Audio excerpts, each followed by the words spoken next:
Ya, pemerintah optimis target investasi sebesar Rp1.900 triliun akan tercapai di akhir tahun 2025 ini. Untuk itu, pemerintah mendorong seluruh pengelola kawasan ekonomi khusus agar mampu meningkatkan investasi dan meningkatkan kontribusi sektor industri pengolahan kepada PDB.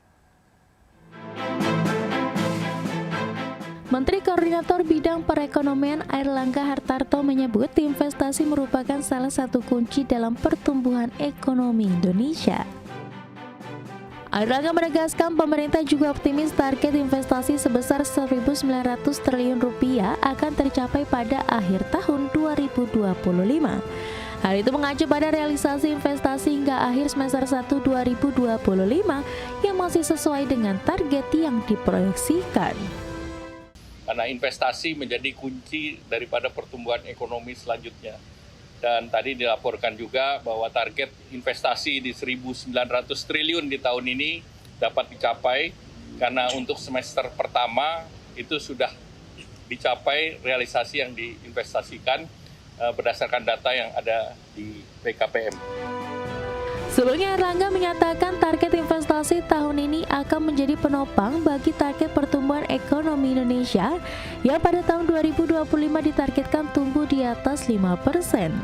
Oleh karena itu, Airlangga mendorong seluruh badan usaha pembangun dan pengelola kawasan ekonomi khusus agar mampu meningkatkan investasi dan meningkatkan kontribusi sektor industri pengolahan kepada PDB.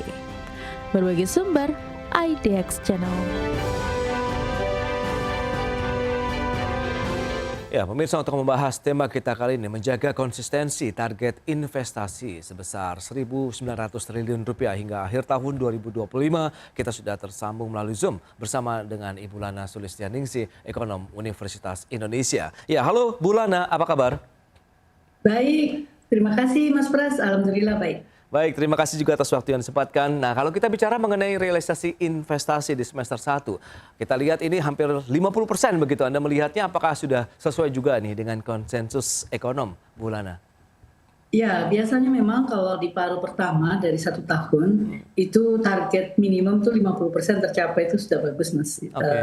Ya. Baik, tapi kalau dari sisi kualitasnya sendiri, Anda melihat bagaimana dengan realisasi investasi? Ya, kalau dilihat dari data BKPM, sebagian besar dari sektor yang masuk itu di sektor industri manufaktur ya. Nah, ini tentunya memberikan harapan bahwa di sektor manufaktur ini tentunya juga bisa menyerap lebih banyak lagi lapangan kerja. Dan kalau kita lihat di sektor manufaktur ini kan Indonesia itu memang menjadi incaran. Karena Indonesia itu punya penduduk yang cukup besar, 280-an juta. Nah, ini menjadi target pasar. Jadi kalau investasinya di Indonesia tentunya dia tidak perlu, atau investor ini tidak perlu mengeluarkan biaya logistik dalam hal pengiriman dan lain-lain, dan mendekati pasar lah, market oriented ya. Oke, nah kalau kita bicara mengenai iklim investasi di Indonesia, kalau memang Indonesia saat ini memang menjadi tujuan pasar ya, produk-produk luar negeri begitu yang mereka juga terdampak dengan tarif resiprokal yang diterapkan oleh pemerintah Amerika Serikat. Anda melihat bagaimana dengan iklim investasinya? Apakah memang sudah sesuai dengan yang diharapkan misalnya para investor global maupun domestik atau bagaimana, Bu? Ya, kalau kita lihat dari yang disebut sekarang report dari Bank Dunia yang dulu namanya Ease of Doing Business, tapi sejak tahun 2021 kan dirubah menjadi B report ya, mungkin business report semacam itu.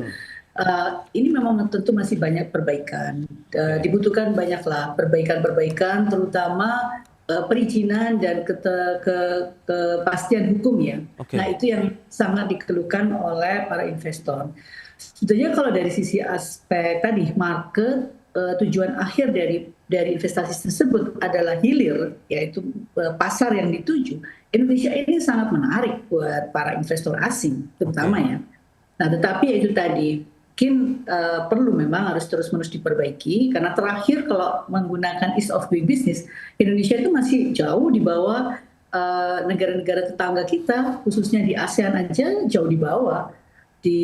Masih di sekitar 70-an waktu itu ya, jadi masih di bawah Vietnam juga. Nah, itulah yang artinya ada ruang untuk perbaikan terus-menerus gitu ya, terutama bagaimana sih bisa menekan perizinan yang lebih simple dan mengurangi high cost ekonomi.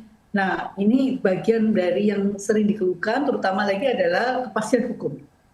Oke. Itu yang sering dikeluhkan. Jadi tentunya dibutuhkan banyak sekali perbaikan, PR-nya di investasi ini banyak. Istilahnya kita ini menarik, tetapi hambatannya juga banyak gitu.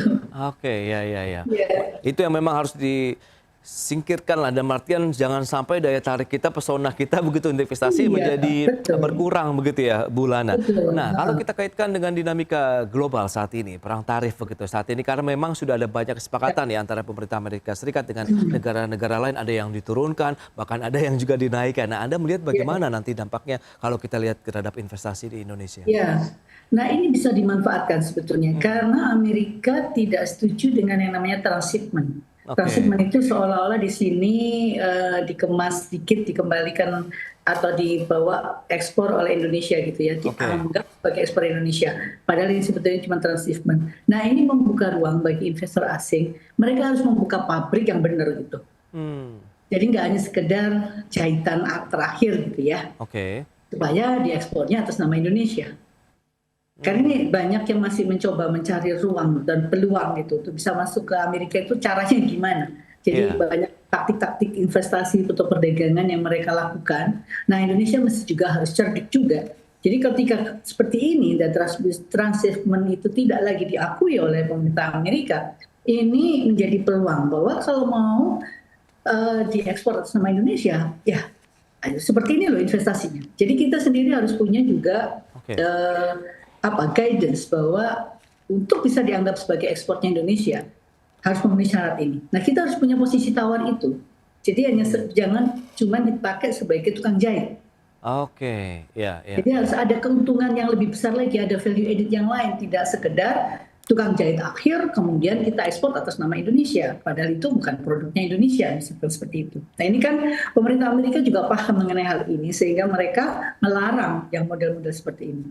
Terlebih lagi cuma numpang lewat di pelabuhan, misalnya dari satu negara X dikirim ke Indonesia, kemudian Indonesia mengirim ke Amerika menggunakan fasilitas Indonesia. Seperti itu, Mas. Iya, tadi sudah disampaikan juga di awal gitu, bahwa pemerintah juga mendorong pengelola kawasan ekonomi khusus nih untuk bisa meningkatkan lagi investasi, meningkatkan bagaimana kontribusinya ya terhadap PDB Indonesia. Anda melihat seperti apa sih kalau bicara mengenai kawasan-kawasan ekonomi khusus yang sudah banyak terbangun sebenarnya juga di Indonesia? Betul. Memang KIK ini sudah banyak sekali ya dan selalu mendapatkan sebetulnya insentif-insentif gitu ya. Tapi kelihatannya belum menjadi semacam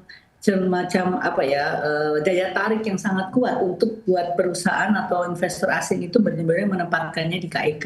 Banyak faktor barangkali Mas Prasya terkait juga dengan misalnya ketersediaan fasilitas di sana.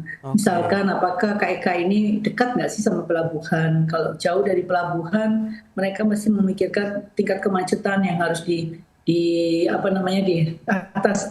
mereka hadapi gitu ya untuk sampai ke pelabuhan. Ini kan juga bagian dari daya saing kita yang sebetulnya juga terganggu karena efek dari kemacetan ini. Nah, yang lain lagi mungkin biaya untuk bisa membuat investasi di KIK itu lebih mahal daripada kalau di luar.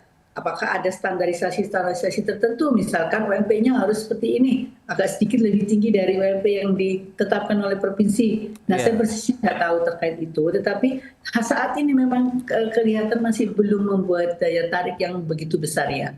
Jadi KIK ini sendiri juga harus sangat efisien untuk bisa menarik investasi mau masuk ke KIK dan ditambah juga kebutuhan mereka itu tadi.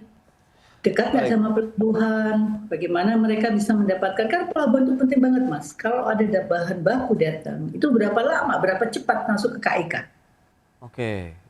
Nah ini apakah lebih lama jangan-jangan masuk ke KIK-nya dibandingkan kalau dia buka pabrik di luar KIK. Nah belum lagi mungkin sewa tanahnya yang mahal di sana. Nah itu dia.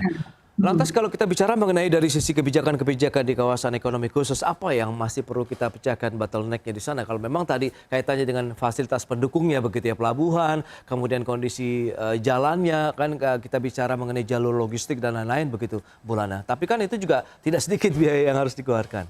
Oh iya, betul. Makanya itu sebabnya barangkali biaya sewa di KIK ini menjadi lebih mahal dibandingkan yang di luar. Nah ini yang juga perlu dipertimbangkan. Jangan karena kita masuk kompleks, istilahnya ya kompleks yang sebetulnya sudah di set dengan baik gitu ya oleh pemerintah, tetapi untuk masuk ke sana itu menjadi mahal, ini juga harus dipertimbangkan.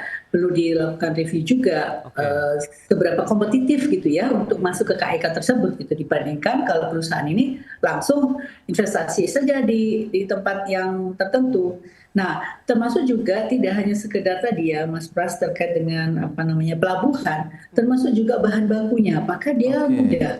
Dan kadang-kadang ada investasi yang tidak harus inputnya itu dari luar atau dari impor. Kalau dari impor jelas mereka butuh pelabuhan yang cukup dekat untuk bisa melakukan transportasi yang murah gitu ya, dan tidak ada kemacetan.